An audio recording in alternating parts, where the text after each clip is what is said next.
একজন মা সন্তানের জন্য কি পরিমাণ কষ্ট করে।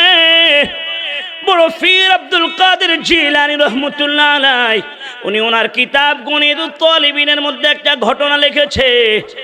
বড় পীর আব্দুল কাদের জিলানী রহমতুল্লাহ আলাইহি তিনি হজ করার জন্য রওনা হয়েছে।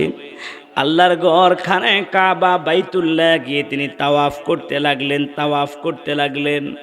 আল্লাহর ঘর খানায়ে কাবা বাইতুল্লাহ তাওয়াফ করে আর নজর করে দেখে একটা যুবক খানায়ে কাবা বাইতুল্লাহকে ধরে, চোখের পানি ছেড়ে বিনায়া কান্দে আর আল্লাহকে ডাক দিয়ে বলে, আল্লাহ আজ 12 বছর হয় খানায়ে কাবা বাইতুল্লাহতে এসেছি, তোমার ঘর বাইতুল্লাহ ধরে ধরে কত কান্নাকাটি করি। আল্লাহ আমার গুনাহ মাফ হইছেনি, আমাকে তুমি কবুল করছনি। যুবকটা এমন ভাবে বিনায়া কান্দে, তার কান্না দেখে বড় পীর আব্দুল কাদের জিলানী রহমতুল্লাহ আলাইহি দিলের মধ্যে বড় মায়া লেগে গিয়েছে। বড় পীর আব্দুল কাদের জিলানী রহমতুল্লাহ আলাইহি যখন তাওয়াফটা শেষ করলেন, তাওয়াফ শেষ করে যুবককে ডাক দিয়ে বলে, ও যুবক, এটা তো এমন এক জায়গা যে জায়গাটা দোয়া কবুলের জায়গা। আল্লাহর ঘর খানায়ে কাবা বাইতুল্লাহর দিকে তাকিয়ে দোয়া করলে দোয়া কবুল হয়, তাওয়াফের সময় দোয়া করলে দোয়া কবুল হয়, মাকাম ইব্রাহিমের পাশে দাঁড়িয়ে দোয়া করলে দোয়া কবুল হয়, সাফা মারওয়া সাই করার সময় দোয়া করলে দোয়া কবুল হয়। এটা তো দোয়া কবুলের জায়গা। যুবকটা চোখের পানি ছেড়ে কান্দে আর ডাক দিয়ে বলে, হুজুর আমিও তো বুঝি এটা দোয়া কবুলের জায়গা, কিন্তু আমি এমন পাপ করেছি, এমন একটা অপরাধ আমি করেছি। আজ 12 বছর আল্লাহর ঘরের ফরশি, আল্লাহর ঘরের চতুর্পাশে ঘুরে ঘুরে তাওয়াফ করি আর চোখের পানি ছেড়ে কান্দি। আমার মন বলে আমার আল্লাহ এখনো আমাকে ক্ষমা করে না। আল্লাহর ওলি ডাক দিয়ে বলে, যুবক এমন কি অপরাধ তুমি করে ফেলেছ যে আল্লাহ তোমাকে এখানেও ক্ষমা করে না? আল্লাহ তাআলা তোমাকে ক্ষমা করছে না, তার কারণটা কি? যুবক ডাক দিয়ে বলে, হুজুর গো শুনবেন নি সেই দুঃখের কথা। আমি যখন ছোট ছিলাম তখন আমার বাবা মারা যায়, আমি ছোটবেলায় এতিম হয়ে যাই। জনম দুঃখিনী মা আমার চেহারার দিকে তাকাইয়া অন্য কোনো স্বামী গ্রহণ করে নাই, দ্বিতীয় বিবাহ বসে নাই। এজন্য মা যদি দ্বিতীয় বিবাহ বসে আমার কষ্ট হবে, আমার লাঞ্ছনা হবে। এজন্য মা জোয়ানি বয়সে স্বামী হারিয়েও দ্বিতীয় বিবাহ বসে নাই। মা মানুষের বাড়িয়ে বাড়িয়ে কাজকর্ম করে আমার জন্য খাবার রেডি করত। মা মানুষের বাড়িয়ে বাড়িয়ে কাজকর্ম করে যে টাকা পয়সা পেত ওই টাকা পয়সা যে আমার লেখাপড়ার খরচ চালাইতো। আমার মায়ের মনে বড় আশা ছিল একদিন আমি লেখাপড়া করে মানুষের মতো মানুষ হব আর আমি চাকরি করব। আমার যখন চাকরি হয়ে যাবে মা সন্তান দুইজন আরামে থাকব, আমার মাকে আর কষ্ট করতে হবে না। হুজুর আমার মা মায়ের মিশন নিয়ে সামনে অগ্রসর হতে লাগলো, কষ্ট করে আমাকে লেখাপড়া করাইতে লাগলেন। আমিও বড় হলাম, লেখাপড়া করে মানুষের মতো মানুষ একটা চাকরিও পেয়ে গেলাম। কিন্তু আমি যে অফিসের মধ্যে চাকরি করি ওই অফিসের মধ্যে সুন্দরী সুরুষী যুবতী একটা নারীও চাকরি করে। একই অফিসে চাকরি করার কারণে একজন আর একজনের চেহারার দিকে বারবার তাকানো হয়। হঠাৎ করে আমরা দুজনের প্রেমে পড়ে যাই। কিছুদিন পরে মাকে জিজ্ঞাসা করা ব্যতীত গোপনে বিবাহ শাদী করে ফেলি। আমি যখন গোপনে বিবাহ করে বউ নিয়ে যখন বাড়িতে আসলাম, মাকে ডাক দিয়ে বললাম, মা গো, ও মা, এটা তোমার পুত্রবধূ, দোয়া করে দাও, আখিরাতের জিন্দেগি দামি বানিয়ে দিবে। কথা বলেন ঠিক কি না? আর যদি শুধু সুরের চিন্তা করি তো এক কান দিয়ে ঢুকবে আরেক কান দিয়ে বের হয়ে যাবে, সারা জীবন মাহফিল হবে, ফায়দা কোনো কিছু হবে না। মেরে মুহতারাম হাজিরিন, আমি আজকে সুপ্রসিদ্ধ দুইটি আয়াতে কারিমা তিলাওয়াত করেছি আপনাদের সম্মুখে। বর্তমান প্রেক্ষাপটে সব আলোচনা হয়, গরম গরম বয়ান হয়, কিন্তু বহু বৃদ্ধ মুরব্বী মা বাবা আছে সমাজের মধ্যে অবহেলিত। সন্তানেরা মা বাবার খেদমত করে না। বাবা কষ্টার্জিত টাকা পয়সা দিয়ে সন্তানকে মানুষের মতো মানুষ করে। মা 10 মাস 10 দিন সন্তানকে গর্ভে ধারণ করে, মেতরুণী হইয়া প্রস্রাব পায়খানা পরিষ্কার করে। 2 বৎসর মা সন্তানকে বুকের দুধ পান করায়। কত কষ্ট মা সন্তানের জন্য করে। ইল্লা মাশাআল্লাহ, সবার বেলা নয়, তবে অধিকাংশ ক্ষেত্রে দেখা যায় অধিকাংশ ফ্যামিলির মধ্যে সন্তান বড় হলে মা বাবার সাথে নাফরমানি করে। কথা বলেন ঠিক কিনা? মেরে মুহতারাম হাজিরিন, আল্লাহ জাল্লা শানুহু এ সম্পর্কে কোরআনুল কারীমের মধ্যে কি বলেছেন? রাসূলুল্লাহ সাল্লাল্লাহু আলাইহি ওয়াসাল্লামের অসংখ্য অগণিত হাদিস থেকে 2-1টা হাদিসের দিক নির্দেশনা আয়াতকে সামনে রেখে কিছু কথাবার্তা বলবো ইনশাআল্লাহ। ভূমিকা লম্বা না করে সরাসরি আলোচনা শুরু হচ্ছে ইনশাআল্লাহ। আল্লাহ রাব্বুল আলামিন কোরআনুল কারীমের মধ্যে ঘোষণা করে দিয়েছেন, ওয়াকাদা রাব্বুকা আল্লা তা'বুদু ইল্লা ইয়্যাহু ওয়া বিল ওয়ালিদাইনি ইহসানা। আল্লাহ রাব্বুল আলামিন আপন দোস্ত নবীজি মুহাম্মদুর রাসূলুল্লাহ সাল্লাল্লাহু আলাইহি ওয়াসাল্লামের মায়ার উম্মতকে আল্লাহ তাআলা আদেশ করছেন, ও আমার বান্দা বান্দিরা রে, তোমরা সর্বপ্রথম আমি আল্লাহর ইবাদত করো। আমি আল্লাহকে ছাড়া কোনো গায়রুল্লাহর ইবাদত তোমরা করো না। শুধুমাত্র একমাত্র আমি আল্লাহর ইবাদত করো, আমি আল্লাহর গোলামি করো, আমি আল্লাহর দাসত্ব করো। আমি আল্লাহর ইবাদতের পরে তোমরা তোমাদের পিতা মাতার প্রতি ইহসান করো, তোমরা তোমাদের মা বাবার খেদমত করো। হুকুম দিয়েছে কে? একটু জোরে বলেন কে? আল্লাহ তাআলা বলছেন, ইম্মা ইয়াবলুগান্না ইনদাকাল কিবারা আহাদুহুমা আও কিলাহুমা ফালা তাকুল লাহুমা উফিন ওয়ালা তানহারহুমা। আল্লাহ রাব্বুল আলামিন কোরআনুল কারীমে ঘোষণা করে দিয়েছেন, ও মা বাবার সন্তানেরা, তোমরা যদি তোমাদের জীবদ্দশা তোমার মা অথবা বাবা দুজনের একজনকে যদি বৃদ্ধ অবস্থা পেয়ে যাও, তাহলে তোমরা তোমাদের মা বাবার সাথে খারাপ আচরণ করিও না, শব্দ ব্যবহার করিও না, মাকে ধমক দিও না, বাবাকে ধমক দিও না, মা বাবার সাথে বেয়াদবিমূলক আচরণ করো না, বরং ওয়াকুল্লাহুমা কওলান কারীমা। তোমরা তোমাদের মা বাবার সাথে সুন্দর সুন্দর আচরণ করো, সুন্দর ভাষা ব্যবহার করো। জোরে বলেন সুবহানাল্লাহ। সহিহ ইবনে মাজাতে হাদিস এসেছে, আল্লাহর হাবিবের সাহাবী হযরত আবু উমামা রাদিয়াল্লাহু তাআলা আনহু মায়ার নবী রহমাতুল লিল আলামিনকে সম্বোধন করে ডাক দিয়ে বলে, ইয়া রাসূলুল্লাহ, ইয়া হাবিবাল্লাহ, ওগো নবীজি, একজন সন্তান হিসেবে আমার উপর কি পরিমাণ কর্তব্য আছে? মা বাবার খেদমত, কি পরিমাণ খেদমত আমাকে করতে হবে? মা বাবার হক কতটুকু আমার উপর? মায়ার নবী রহমাতুল লিল আলামিন জানিয়ে দিলেন, ও আমার সাহাবীরা রে, ক্বালা হুমা জান্নাতুকা ওয়া নারুক।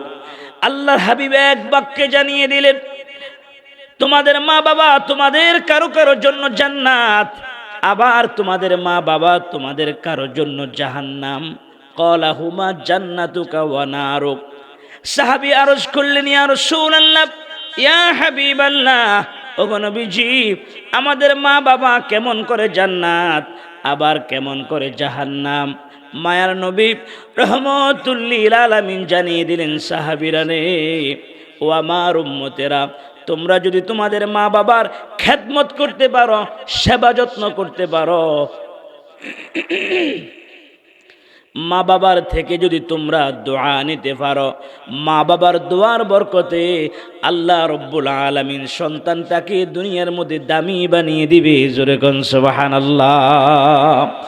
আর কেউ যদি মা বাবার সাথে বেয়াদবি করে, কেউ যদি মা বাবার সাথে নাফরমানি করে, বৃদ্ধ মা বাবাকে ফেও যদি মা বাবার খোঁজ খবর না রাখে, মা বাবার সেবা যত্ন না করে, শীতের সময় দেখা যায় বৃদ্ধ শরীর, বৃদ্ধ হাড়গুলা শীতের মধ্যে কষ্ট পায়, কিন্তু ছেলে বউ নিয়ে লেপ কম্বল মোড়া দিয়ে আরামে ঘুমায়, কিন্তু বাবা মায়ের খোঁজ খবর রাখে না, তাহলে অবশ্যই সন্তানের উপর বাবা মায়ের মনে কষ্ট আসবে। কথা বলেন ঠিক কিনা?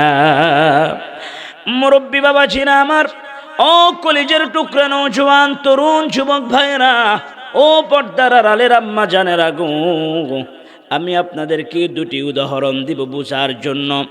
লম্বা ঘটনা বলা উদ্দেশ্য নয়। আল্লাহর ওয়ালি হযরত বাইজিদ বুস্তামি রহমতুল্লাহ আলাইহির কথা আপনারা শুনেছেন। হযরত বাইজিদ যখন ছোট ছিল, বাইজিদের মা হযরত বাইজিদকে ডাক দিয়ে বলল, বাবা বাইজিদ, আমার জন্য এক গ্লাস পানি নিয়ে আসো, আমার শরীরটা খারাপ লাগতেছে, পিপাসা লাগছে, যাও বাবা আমার জন্য এক গ্লাস পানি নিয়ে আসো। মাকে পানি পান করানোর জন্য ছোট শিশু বাইজিদ পানির গ্লাস নিয়ে বের হয়ে গিয়েছে পানির জন্য। বাহির থেকে পানি এনে যখন ঘরের ভিতরে প্রবেশ করলেন, মায়ের কাছে আয়সা দেখে অসুস্থ মা ঘুমিয়ে পড়েছে, মা ঘুমিয়ে পড়েছে। সন্তান বাইজিদ চিন্তা করতে লাগলো, আমি যদি এখন চলে যাই, রাত্রিবেলা যদি মায়ের ঘুম ভাঙে, মা যদি আবার আমার কাছে পানি চায়, আমি যদি মাকে পানি দিতে না পারি, মা কষ্ট পাবে। এজন্য হযরত বাইজিদ সারাটি রাত মায়ের শিহরে দাঁড়িয়েছিল, মায়ের পাশে দাঁড়িয়েছিল। সকালবেলা মা যখন ঘুম থেকে উঠেছে, উঠেই নজর করে দেখে হযরত বাইজিদ পানির গ্লাস হাতে নিয়ে দাঁড়িয়ে আছে। মা সন্তানকে ডাক দিয়ে বলল, বাবা বাইজিদ, তুমি কি রাত্রিবেলা ঘুমাও নাই? হযরত বাইজিদ ডাক দিয়ে বলল, মা গো, না না, সারাটি রাত পানির গ্লাস নিয়ে এখানে দাঁড়িয়ে আছি, এক মুহূর্তের জন্য আমি ঘুমাই নাই। আমি যদি চলে যাই, তোমার যদি পানির পিপাসা হয়, আমার কাছে যদি পানি চাও, দিতে যদি না পারি, তাহলে তোমার মনে কষ্ট আসবে। এই জন্য গো মা, পানির গ্লাসটা হাতে নিয়ে দাঁড়িয়ে আছি। হযরত বাইজিদের কথা মায়ের কাছে এত ভালো লেগেছে, এত ভালো লেগেছে, মা আল্লাহর দরবারে হাত তুলে দোয়া করে, আল্লাহ, মাবুদ, মাবুদ গো, আমার সন্তান বাইজিদকে তুমি সুলতানুল আরেফিন বানিয়ে দাও। জোরে কন্যা সুবহানাল্লাহ। মা সন্তানের জন্য হাত তুলে আল্লাহর দরবারে দোয়া করে, আল্লাহ তাআলার দরবারে এমন ভাবে দোয়া করলেন, মায়ের দোয়া আল্লাহর দরবারে এমন ভাবে কবুল হয়েছে। আল্লাহ রব্বুল আলামিন মায়ের দোয়ার বরকতে হযরত বাইজিদকে যুগের শ্রেষ্ঠ ওলি বানিয়ে দিয়েছে। জোরে কোন সুবহানাল্লাহ। মায়ের দোয়া লও হে মুমিন, মায়ের দোয়া লও, মায়ের দোয়া লও হে মুমিন, মায়ের দোয়া লও। বিপদে পড়বে না তুমি যখন যেথায় যাও, বিপদে পড়বে না তুমি যখন যেথায় যাও। মায়ের দোয়া লও হে মুমিন, মায়ের দোয়া লও, মায়ের দোয়া লও হে মুমিন, মায়ের দোয়া লও। মা বাবার দোয়া যারা নিতে পারবে, আল্লাহ রব্বুল আলামিন মা বাবার দোয়ার বদৌলতে দুনিয়া ও আখিরাতের জিন্দেগি আল্লাহ তাআলা দামি বানিয়ে দিবে। জোরে কোন সুবহানাল্লাহ। কিন্তু মুরব্বী বাবা ছিরা আমার, ও ও কলিজার টুকরা নওজোয়ান তরুণ যুবক ভাইয়েরা, আজকে সমাজের মধ্যে দেখা যায় বহু শিক্ষিত লোক আছে যাদের মা যাদের বাবা বৃদ্ধাশ্রমে। কথা বলেন ঠিক কিনা? বাবা মা এত কষ্ট করে সন্তানকে মানুষ করে, মানুষের মতো মানুষ বানায়, সন্তান বড় ডাক্তার হয়, সন্তান ইঞ্জিনিয়ার হয়, সন্তান বৈজ্ঞানিক হয়, কিন্তু বৃদ্ধ বয়সে মা বাবার খোঁজ খবর রাখে না। মা বাবা যদি সন্তানের উপর মনে কষ্ট নেয়, ও মা বাবার সন্তানেরা শুনে রাখো, তুমি যত বড় আল্লাহওয়ালা হও, তুমি যত বড় বুজুর্গ হও, তুমি যত বড় নামাজি হও, তুমি যত বড় ফিসাব হও, যত বড় বুজুর্গ হও, মা বাবা যদি তোমার উপর মনে কষ্ট থাকে, তোমার ইবাদত আল্লাহর দরবারে গ্রহণযোগ্য হবে না। তার কারণ হলো তিরমিজি শরীফের মধ্যে এসেছে, রিজন রব্বি ফি রিজন ওয়ালিদাইন ওয়া সাখাতুর রব্বি ফি সাখাতিল ওয়ালিদাইন। মা বাবা আল্লাহর যে বান্দার উপর মা বাবা যে সন্তানের উপর সন্তুষ্ট আছে, আরশের রব আল্লাহ তাআলাও তার উপরে সন্তুষ্ট। জোরে কোন সুবহানাল্লাহ।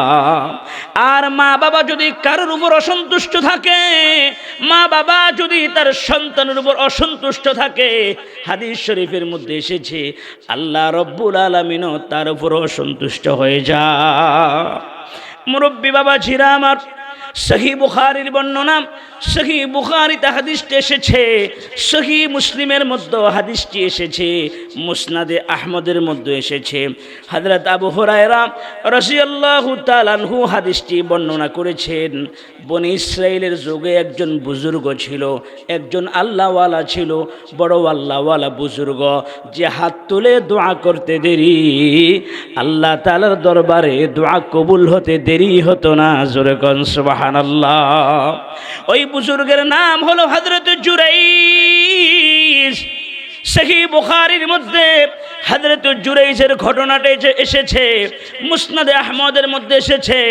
আবু হুরায়রা রাদিয়াল্লাহু তাআলা আনহু তিনি বর্ণনা করেছেন, হযরত জুরাইজ এত বড় আল্লাহওয়ালা, লোকালয়ে তিনি পাহাড়ে চলে গেলেন, জঙ্গলার ভিতরে ছোট্ট একটা কুঠির ঘর করে ওইখানে তিনি ইবাদত বন্দেগী করা আরম্ভ করে দিয়েছে। দিনভর রোজা রাখে, রাতভর ইবাদত বন্দেগী করে। ওই এলাকার মানুষেরা হযরত জুরাইদের কাছে দোয়ার জন্য যায়, পানি পড়ার জন্য যায়।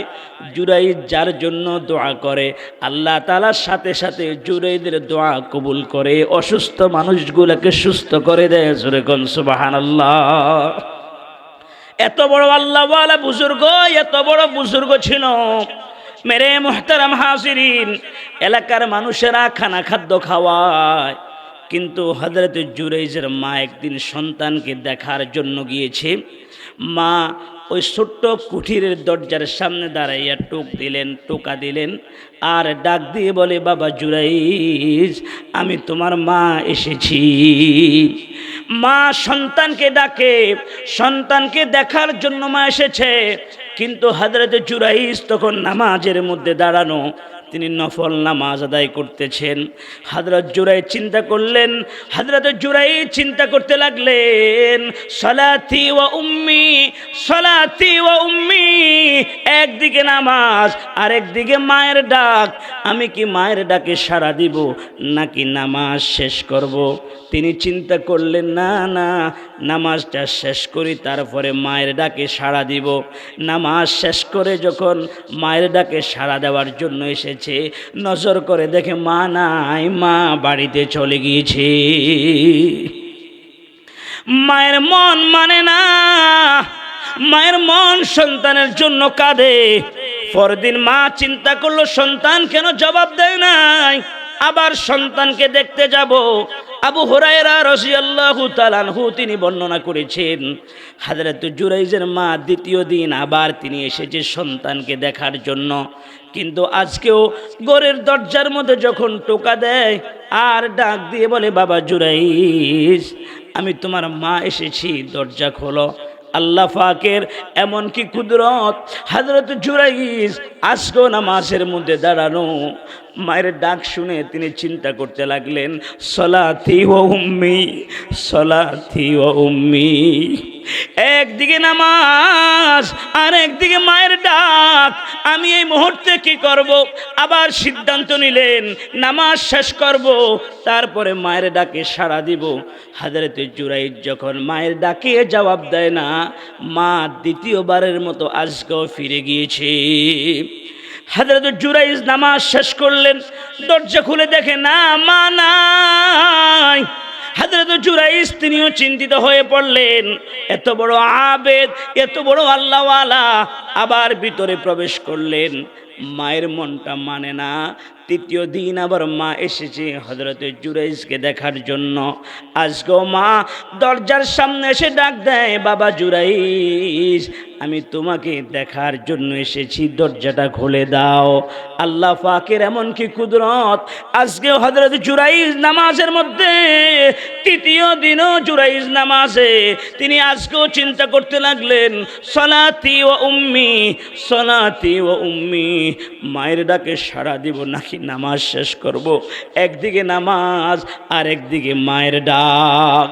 আজকেও তিনি মায়ের ডাকে সাড়া দেন নাই। 3 দিন এসে মা সন্তানকে ডাক দেওয়ার পরে সন্তান যখন মায়ের ডাকে সাড়া দেয় নাই, কিতাবের মধ্যে লেখে গো, মায়ের মনে কষ্ট গিয়েছে, চরম মনে কষ্ট গিয়েছে। মা আল্লাহর দরবারে হাত তুলে বদদুয়া দিয়ে দিলেন, ও দয়ার মালিক আল্লাহ, আমি তিন দিন এসেছি আমার সন্তানকে দেখার জন্য। সে এত বড় বুজুর্গ, আমি মা তাকে ডাকি, সে আমার ডাকে সাড়া দেয় না। সে আমাকে অপমান করেছে, সে আমাকে বেইজ্জতি করেছে। আয় আল্লাহ, তুমি আমার সন্তান জুরাইজকে অপমান না করে, বেইজ্জতি না করে মৃত্যু দিও না। মা তো জানে না সন্তান নামাজে, মা রাগের তাড়না বদদুয়া দিয়ে ফেলেছে। বদদুয়া দিতে দেরি, সাথে সাথে আল্লাহর দরবারে বদদুয়া কবুল হতে দেরি হয় না। ও কলিজার টুকরো যুবক, ও পর্দার আড়ালের আম্মা জানেরা, যাদের মা বাবা আছে, মা বাবার সাথে বেয়াদবি করিও না।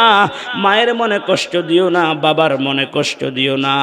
মা বাবা দোয়া করলেও কবুল হয়, বদদুয়া দিলেও কবুল হয়।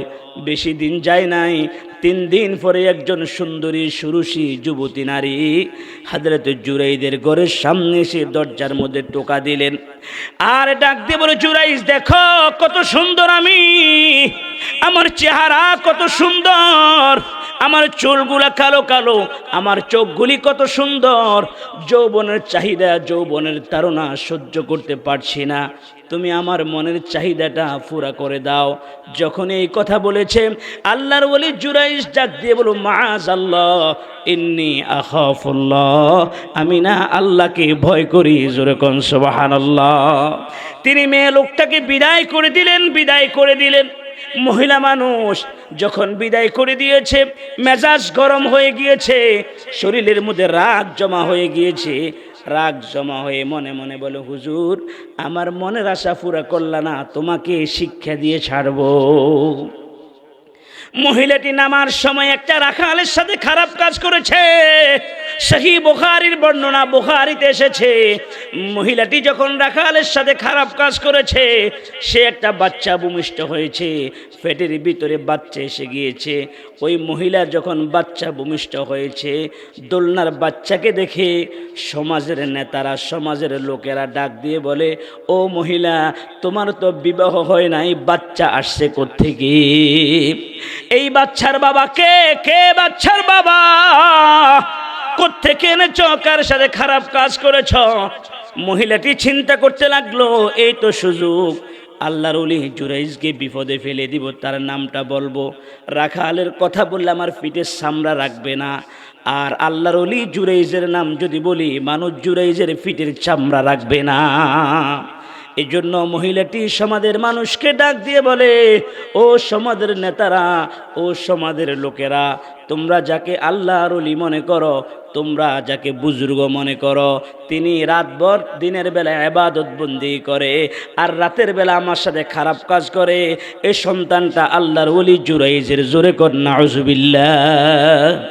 বাবা আপনারা ওয়াজ বুঝতেছেন আমার কথা? যখনই এই কথা বলছে, বনি ইসরাইল লোকেরা লম্বা লম্বা লাঠি বানিয়েছে, লাঠি বানিয়ে রওনা হয়েছে আল্লাহর ওলি জুরাইজকে মারার জন্য। এখানে আল্লাহর ওলি জুরাইদের কোনো দোষ আসেনি, বলেন কোনো দোষ আছে কিনা? নাই। কিন্তু শোনা কথা যাচাই করে নাই, শোনা কথা শুনে লাঠি বাড়াইয়া রওনা হয়েছে। আল্লাহর ওলি হযরত জুরাইজের ইবাদত ঘরটা ভেঙে দিয়েছে। বুখারীর বর্ণনা এসেছে, শুধু ভেঙে তারা ক্ষান্ত হয় নাই, আগুন জ্বালিয়ে দিয়েছে। আগুন জ্বালিয়ে আল্লাহর ওলি জুরাইজের গায়ের মধ্যে হাত তুললেন, লাঠি দ্বারা আঘাত করতে লাগলেন। আল্লাহর ওলি হযরত জুরাইজ ডাক দিয়ে বলে, ও বনি ইসরাইলের লোকেরা, তোমরা না আমাকে এত ভক্তি করো, এত শ্রদ্ধা করো, আমার থেকে পানি ফোড়ানো, তেল ফোড়ানো, আমাকে দিয়ে দোয়া করাও, এত ভক্তি করার পরে আজকে কেন তোমরা আমার গায়ে হাত তুলতেছ? কেন আমার ইবাদত ঘরটা ভেঙে দিয়েছো? তার কারণটা কি? বনি ইসরাইলের লোকেরা ডাক দিয়ে বলে, আল্লাহর ওলি জুরাইজ, তোমাকে না বড় বুজুর্গ মনে করতাম, বড় আল্লাহওয়ালা মনে করতাম, এজন্য নিজেরা না খেয়ে তোমাকে খাওয়াইতাম, তোমার জন্য খাবার পাঠাইতাম, তেল পোড়া পানি পোড়া নিতাম। কিন্তু তুমি যে ভিতরে ভিতরে এত খারাপ, এটা আমরা জানতাম না। ওই যে বাচ্চাটা দেখা যায়, তুমি মহিলার সাথে খারাপ কাজ করেছ, এই বাচ্চাটা তোমার। যখন এই কথা বলেছে, হযরত জুরাইজ ডাক দিয়ে বলল, মাআযাল্লাহ, এই বাচ্চার সাথে তার মায়ের সাথে আমার কোনো সম্পর্ক নাই। জোর কোন আল্লাহু আকবার। সমাজের মানুষ বিশ্বাস করে না। আল্লাহর ওলি জুরাইদের উপর চড়াও হয়ে গিয়েছে। ও এলাকার মুরব্বী বাবাজিরা, ও এলাকার কলিজার টুকরা যুবক ভাইরা, এই সমাজের মধ্যে বহু নারী আছে, এই সমাজের মধ্যে বহু পুরুষ আছে, আলেম ওলামাদেরকে বিপদে ফেলানোর জন্য মিথ্যা তহমত দেয়, কথা বলেন ঠিক কিনা? আর মুসল্লিরা যাচাই বাছাই না করে ইমাম সাহেবের উপর চড়াও হয়ে যায়, ইমাম সাহেব বেয়াদবি করেছে, আসলে ইমাম সাহেব জানেও না, কথা বলেন ঠিক কিনা? এজন্য রাসূল বলেছেন, তোমরা যা শোনো তাহাই বলিতে থাকা মিথ্যাবাদী হওয়ার জন্য যথেষ্ট। ও আমার উম্মতেরা, যেটা শোনো সেটাই বলবা না, যাচাই বাছাই করবা। বনি ইসরাইলের লোকেরা যদি যাচাই বাছাই করতো, আল্লাহর ওলি জুরাইদের সাথে বেয়াদবি করতো না। হযরত জুরাইজ ডাক দিয়ে বলে, তোমরা এখন কি করবা? এলাকার লোকেরা বলে, তোমাকে তো ভক্তি করতাম, শ্রদ্ধা করতাম, তুমি যেহেতু খারাপ কাজ করেছ, আমরা তোমাকে আর রাখবো না, মেরে ফেলবো। হযরত জুরাইজ ডাক দিয়ে বলে, রে বনি ইসরাইলের লোকেরা, আমাকে 2 রাকাত নামাজ পড়ার জন্য সময় দাও। জীবনের শেষ নামাজ মনে করে তিনি নামাজের মধ্যে দাঁড়ালেন, সেজদার মধ্যে যায়া চোখের পানি ছেড়ে কান্দে আর ডাক দিয়ে বলে, আল্লাহ, ও আল্লাহ, দুনিয়ার মানুষ জানুক আর না জানুক, আল্লাহ তুমি তো জানো আমি জুরাইদের চরিত্রের মধ্যে কলঙ্কের কোনো দাগ নাই, আমি জুরাইদ যে নিষ্পাপ, আমার কোনো দাগ নাই, চরিত্রের মধ্যে কোনো কলঙ্ক নাই। আয় আল্লাহ, তুমি তো জানো আমি এতদিন পর্যন্ত তোমাকে সন্তুষ্ট করার জন্য ইবাদত করেছি। আয় আল্লাহ, আমার ওই ইবাদতগুলা দ্বারা যদি তুমি সন্তুষ্ট হয়ে থাকো, আজকের বিপদ থেকে তুমি আমাকে উদ্ধার করে দাও। হযরত জুরাইদ অনেকক্ষণ কাঁদলেন, আল্লাহ তাআলার কাছে দোয়া করলেন, দোয়া করে ডাক দিয়ে বলে, এই মহিলা, বাচ্চা নিয়ে এদিকে আসো। দোলনার বাচ্চা, দুধের শিশু, মানুষের সামনে ডাক দিয়ে বলে, এই দুধের শিশু, আল্লাহর হুকুমে বলো তোমার জন্মদাতা পিতা কে? আল্লাহ রব্বুল আলামিন সাথে সাথে ওই দুধের শিশুর জবান খুলে দিয়েছে। দোলনার শিশু কথা বলা আরম্ভ করে দিয়েছে। দোলনার শিশু ডাক দিয়ে বলে, ও বনি ইসরাইলের লোকেরা, ও বনি ইসরাইলের নেতারা, জুরাইদের সাথে তোমরা বেয়াদবি করিও না। আল্লাহর ওলি জুরাইদের কোনো দোষ নাই, উনি আমার পিতা নয়। ওই যে গাছের পিছনে, গাছের সাথে একটা রাখাল দাঁড়িয়ে আছে, ওই রাখাল হলো আমার জন্মদাতা পিতা। যখন আল্লাহু আকবার। দুনিয়ার মধ্যে মানুষ যতই শত্রুতামি করুক, যার কেউ নাই তার আছে কে? জোরে বলেন, আছে কে? বলেন আল্লাহ। যখন এই কথা বলেছে, আল্লাহর ওলি জুরাইজের কোনো দোষ নাই। বনি ইসরাইলের লোকেরা আল্লাহর ওলি জুরাইজের পা চেপে ধরে মাপ চাই, হুজুর বেয়াদবি করে ফেলেছি, ভুল করে ফেলেছি, মাফ করে দেন। আমরা যদি আপনি অনুমতি দেন স্বর্ণ দিয়ে আপনার ইবাদত খানা বানিয়ে দিব। আল্লাহর ওলি জুরাইজ ডাক দিয়ে বলে, না রে বলিস লোকেরা, না না, তোমাদের প্রতি আমার কোনো অভিযোগ নাই। কেননা আল্লাহর ওলি জুরাইজ তো জানে মায়ের বদদুয়ার কারণে আল্লাহ তাআলা আমাকে শাস্তি দিচ্ছে। ওয়াজ কি বুঝতেছেন আপনারা? মা যে বদদুয়া দিয়ে গিয়েছে, মায়ের বদদুয়ার কারণে বিনা দোষে দোষী হয়েছে। তিনি ডাক দিয়ে বলল, স্বর্ণ দিয়ে বানানোর দরকার নাই, তোমরা আমার কুঠির ঘর যেভাবে ছিল ওইভাবে আমার ঘরটা তোমরা বানিয়ে দাও, ঘরটা ওইভাবে বানিয়ে দাও, আর আমি তোমাদের সবাইকে ক্ষমা করে দিলাম, কারো প্রতি আমার কোনো আর আক্ষেপ নাই। কলিজার টুকরো যুবক ভাইয়েরা, ও আলেম উলামা ভাইয়েরা, ও পর্দার আড়ালের আম্মা জানেরা, মা বাবা বড় দামি সম্পদ, বড় দামি সম্পদ। মা বাবার সাথে বেয়াদবি করা যাবে না, মাকে ধমক দেওয়া যাবে না, বাবাকে ধমক দেওয়া যাবে না। মা বাবা যে সন্তানের জন্য আল্লাহর দরবারে দোয়া করে, হাত তুলে মা বাবা যে সন্তানের জন্য দোয়া করে, সন্তানটাকে দুনিয়া ও আখিরাতের মধ্যে দামি বানিয়ে দেয়। জোরে কোন সুবহানাল্লাহ। একজন মা সন্তানের জন্য কি পরিমাণ কষ্ট করে। বড় পীর আব্দুল কাদের জিলানী রহমতুল্লাহ আলাইহি, উনি ওনার কিতাব গুনিয়তুত তালিবিনের মধ্যে একটা ঘটনা লিখেছে। বড় পীর আব্দুল কাদের জিলানী রহমতুল্লাহ আলাইহি তিনি হজ করার জন্য রওনা হয়েছে। আল্লাহর ঘর খানে কাবা বাইতুল্লাহ গিয়ে তিনি তাওয়াফ করতে লাগলেন। আল্লাহর ঘর খানে কাবা বাইতুল্লাহ তাওয়াফ করে আর নজর করে দেখে একটা যুবক খানে কাবা বাইতুল্লাহকে ধরে, চোখের পানি ছেড়ে বিনায়া কান্দে আর আল্লাহকে ডাক দিয়ে বলে, আল্লাহ, আজ 12 বৎসর হয় খানে কাবা বাইতুল্লাহতে এসেছি, তোমার ঘর বাইতুল্লাহ দরে দরে কত কান্নাকাটি করি। আল্লাহ, আমার গুনাহ মাফ হয়েছেনি, আমাকে তুমি কবুল করছনি। যুবকটা এমন ভাবে বিনয়া কান্দে, তার কান্না দেখে বড় পীর আব্দুল কাদের জিলানী রহমতুল্লাহ আলাইহি দিলের মধ্যে বড় মায়া লেগে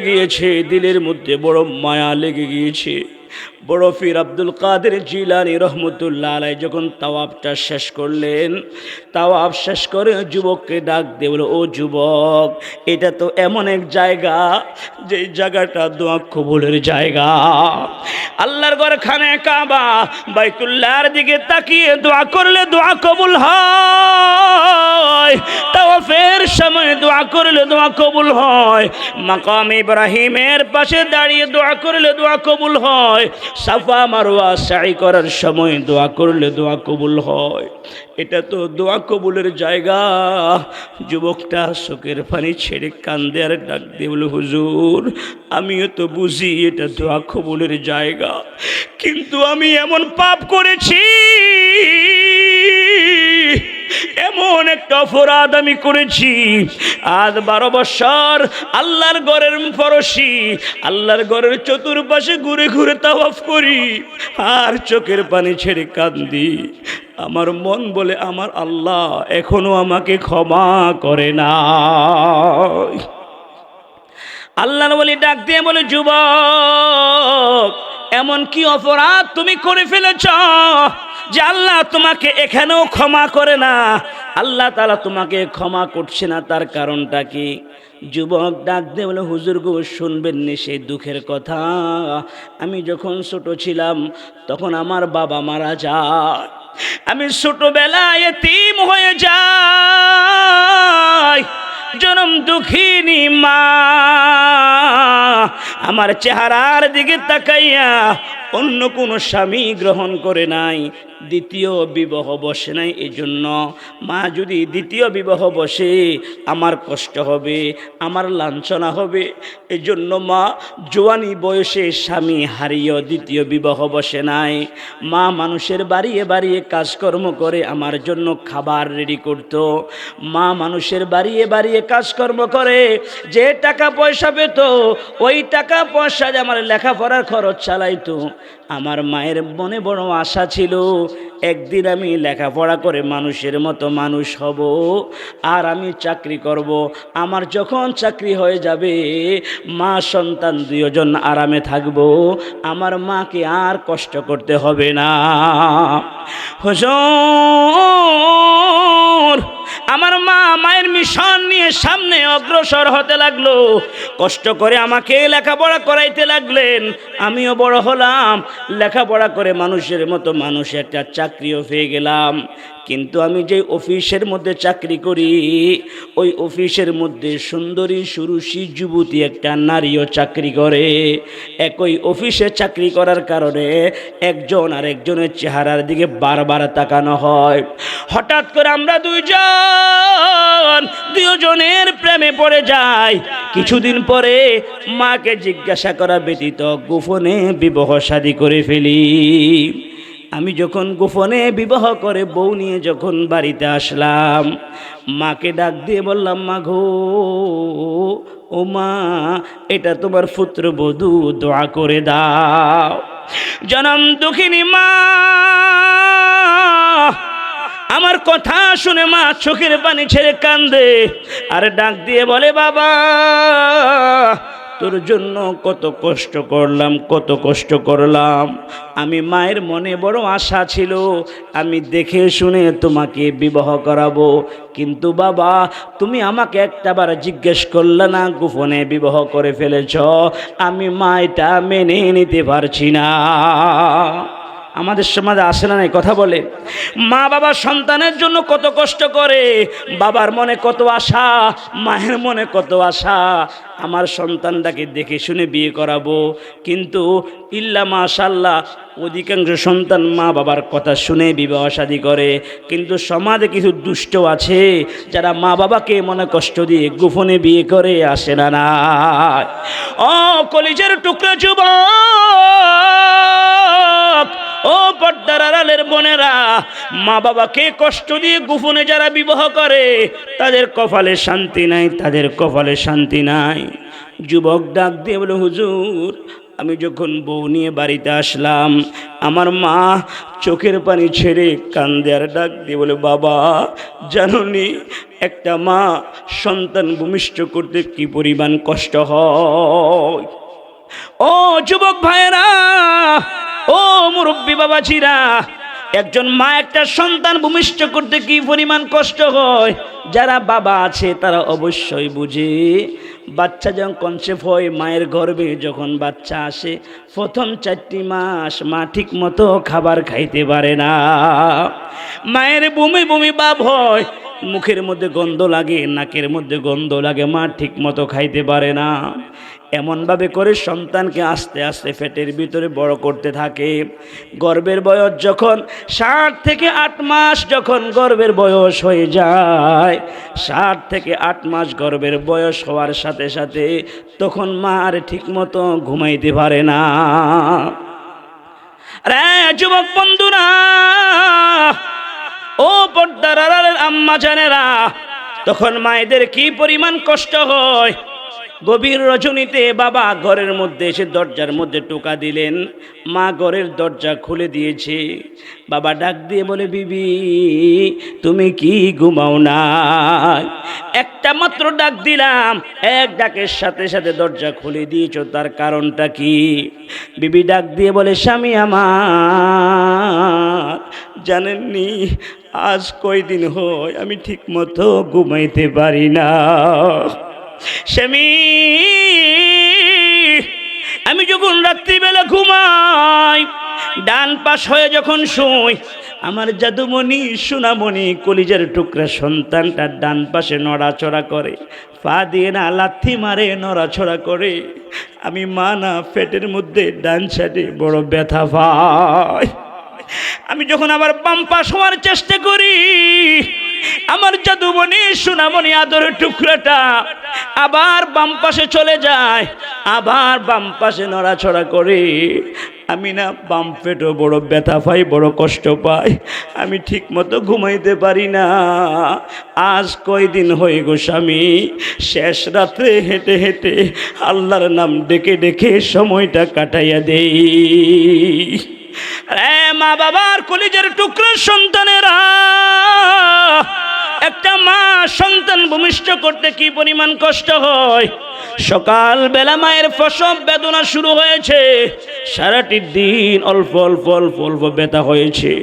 রাত্র যখন গভীর হয়ে গিয়েছে, সকল মানুষ ঘুমিয়ে পড়েছে, এমন সময় মায়ের প্রসব বেদনা এত বেশি তীব্র আকার ধারণ করেছে, জনম দুঃখিনী মা ব্যথা আর সহ্য করতে পারে না।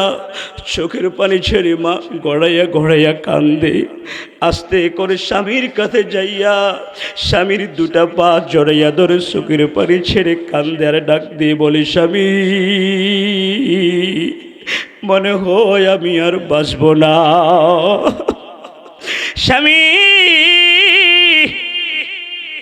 আজ কয়েক বছর হয় তোমার সাথে আমার বিবাহ হয়েছে, আমার চলাফেরা কথাবার্তার দ্বারা যদি তোমাকে মনে কষ্ট দিয়ে থাকি গো স্বামী, আল্লাহর ওয়াস্তে তুমি আমাকে মাফ করে দাও।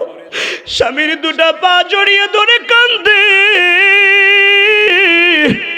আর ডাক দিয়ে বলে, এবারের ব্যথা এমন দারুণ ব্যথা আরম্ভ হয়েছে, আমি না আর ব্যথা সহ্য করতে পারছি না। মা কান্দে, মায়ের কান্না দেখে বাবা ঘর থেকে বের হয়ে যায়, পাশের ঘরে যাইয়ে ডাক দিয়ে বলে, চাচিমা ও জেঠিমা তোমরা কে আছো, ঘর থেকে একটু বের হও, তোমাদের বৌমা প্রসব বেদনার যন্ত্রণা তিনি আর সহ্য করতে পারছে না। তোমাদের বৌমা চটপট চটপট করে কান্দে। আওয়াজ শুনে চাচিমা জেঠিমা ঘর থেকে বের হয়ে আসে।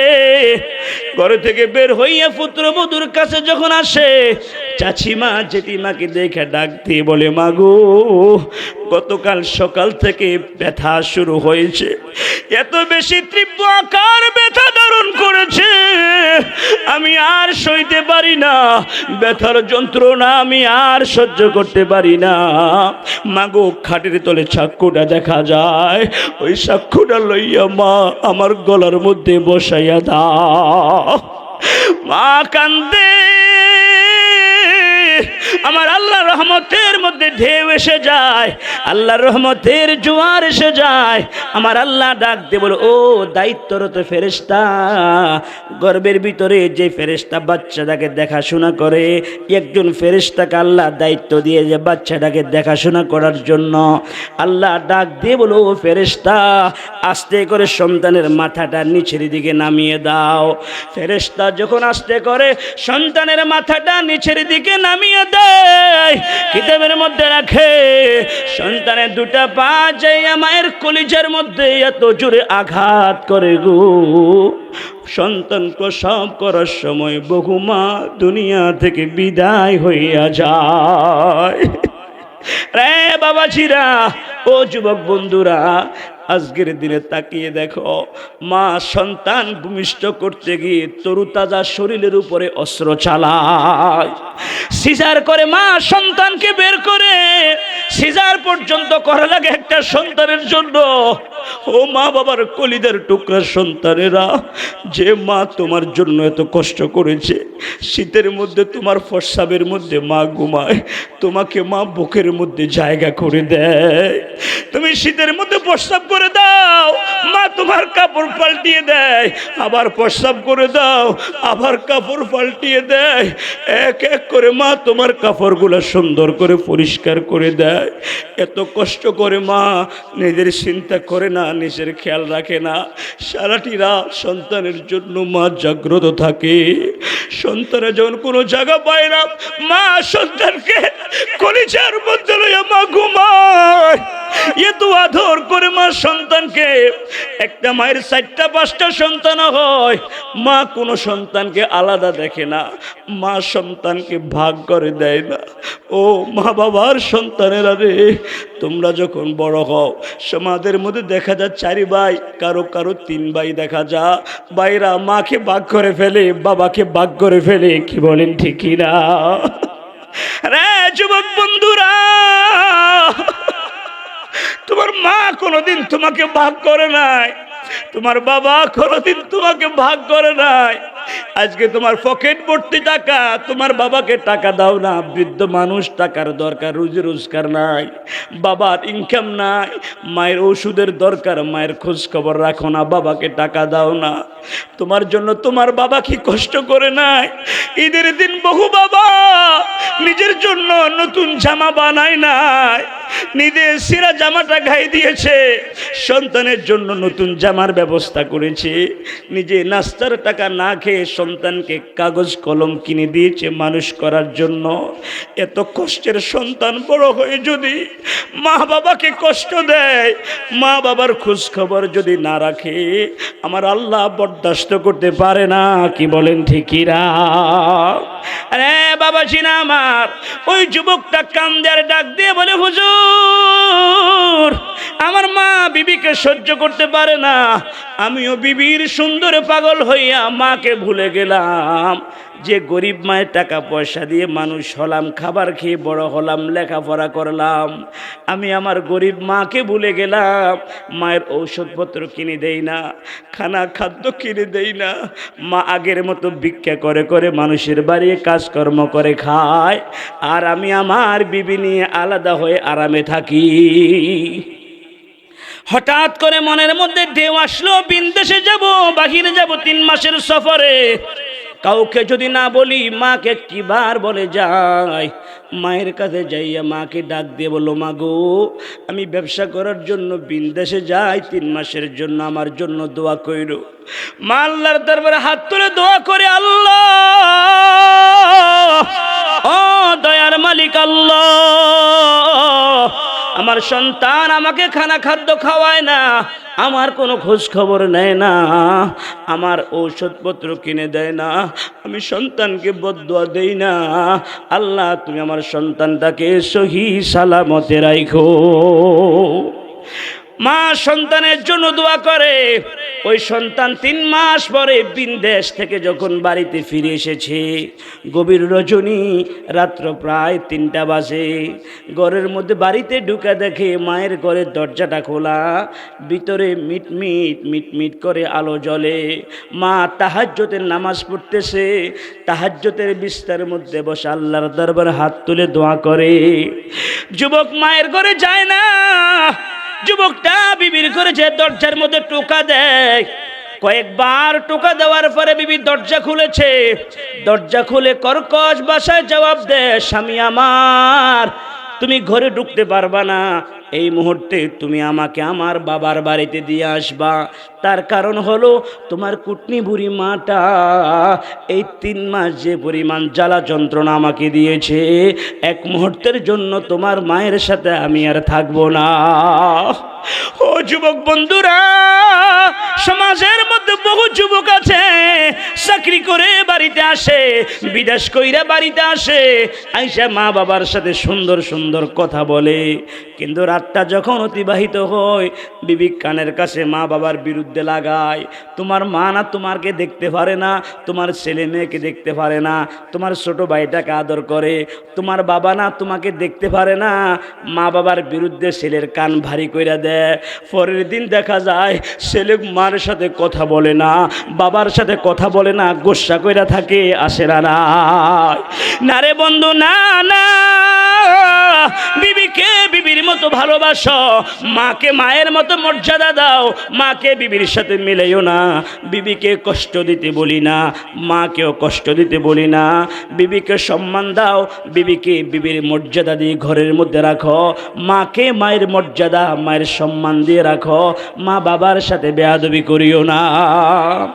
ওই যুবকটা ডাক দিয়ে বলে, হুজুর আমি আর সহ্য করতে পারলাম না, হঠাৎ করে দরজার চৌখাটটা লইয়া মায়ের ঘরের দিকে রওনা হলাম। চৌখাট দিয়ে মায়ের মাথার মধ্যে এত জোরে একটা বাড়ি মারলাম, বাড়ি দিতে দেরি ফিনকি দিয়ে রক্ত বের হয়েছে। অল্প সময়ের মধ্যে মা জমিনের মধ্যে লুটে পড়েছে, মা দুনিয়া থেকে বিদায় হয়ে গিয়েছে। মায়ের রক্ত দেখে আমার হুঁশ এসেছে। হায় হায়, আমি কি করলাম, কেন আমি নিজ হাতে মাকে হত্যা করে ফেললাম। এটা চিন্তা করে তিনি রাগ করে ঘরের মধ্যে গিয়ে বিবিকে তালাক দিয়ে ফেলেছে। সব সম্পদগুলা থেকে অর্ধেক আল্লাহর রাস্তা দান করে দিলেন, বাকি অর্ধেক সম্পদ নিয়ে আল্লাহর ঘর খানায় কাবা বাইতুল্লাহ তাওয়াফ করার জন্য গিয়েছে। আল্লাহর ওয়ালি বড় পীর আব্দুল কাদের জিলানী রহমতুল্লাহ আলাইহি যুবকের কথা শুনে চোখের পানি ছেড়ে কান্দে আর ডাক দিয়ে বলে, যুবক রে, কেমনে পারলি নিজ হাতে মাকে হত্যা করে ফেলতে? 12 বছর কেন রে? আল্লাহ যদি তোকে কিয়ামত পর্যন্ত হায়াত দেয়, আর কিয়ামত পর্যন্ত যদি আল্লাহর ঘর খানে কাবা বাইতুল্লাহ ধরে ধরে দোয়া করো, যতক্ষণ পর্যন্ত তোমার মা তোমাকে ক্ষমা করবে না, ততক্ষণ আরশের রব আল্লাহ তোমাকে ক্ষমা করবে না। যাও, বাড়িতে চলে যাও। যুবক বলি, ইয়ামান দেশে আমার বাড়ি। আল্লাহর ওলি ডাক দিয়ে বলে, বাড়িতে চলে যাও। ইয়ামান দেশে যাইয়া মায়ের কবরে পাশে দাঁড়াইয়া গড়াইয়া কান্দো, মায়ের জন্য আল্লাহর দরবারে দোয়া করো। সন্তানের চোখের পানি দেখলে দুনিয়ার কোনো মা বাবা সহ্য করতে পারে না। তোমার মা যদি তোমাকে ক্ষমা করে দেয়, আল্লাহ তাআলাও তোমাকে ক্ষমা করে দিবে। জোরে কোন সুবহানাল্লাহ। আমার হুজুর চলে এসেছে, আমি শেষ করে দিচ্ছি। মেরে মুহতারাম হাজিরিন, যে কথাটা বলা, মা বাবার সাথে বেয়াদবি করবো না। আজকে বহু বৃদ্ধ মা বাবা অবহেলিত। সন্তানেরা মা বাবার খোঁজ খবর রাখে না। যুবক, তোমার যেমন পার্সোনাল খরচ আছে, তোমার বাবারও তো আছে, তোমার মায়েরও আছে। মা বাবার খোঁজ খবর রাখবা, মা বাবার জন্য আল্লাহর কাছে দোয়া করবা। আল্লাহ তাআলা সামনের আয়াতে বলছেন, ওয়াখফিদ লাহুমা জানাহাদ যুল্লি মিনার রাহমা ওয়া কুর রাব্বিরহামহুমা কামা রাব্বায়ানি সগীরা। রহমতের ডানার সে মা বাবাকে ছায়া দিয়ে রাখো। শীতে কষ্ট দিও না, গরমে কষ্ট দিও না। মা বাবার সাথে নরম ভাষা ব্যবহার করো, সুন্দর আচরণ দিয়ে মা বাবার খেদমত করো। আর যাদের মা নাই বাবা নাই, 5 ওয়াক্ত নামাজ পড়ে আল্লাহর দরবারে আল্লাহর শিখানো ভাষা দিয়ে দোয়া করো, রব্বিরহামহুমা কামা রাব্বায়ানি সগীরা, রব্বিরহামহুমা কামা রাব্বায়ানি সগীরা। অল্প সময়ের মধ্যে যে কথা বলেছি, যাদের মা বাবা আছে মা বাবার খেদমত করব, যারা বেয়াদবি করে ফেলেছি মা বাবার থেকে মাপ চেয়ে নিব। যাদের মা বাবা নাই, মা বাবার কবর জিয়ারত করব, 5 ওয়াক্ত নামাজ পড়ে মা বাবার জন্য দোয়া করব। আল্লাহ তাআলা আমাদের সবাইকে বুঝার এবং আমল করার তৌফিক যেন দান করে, বলুন আমিন।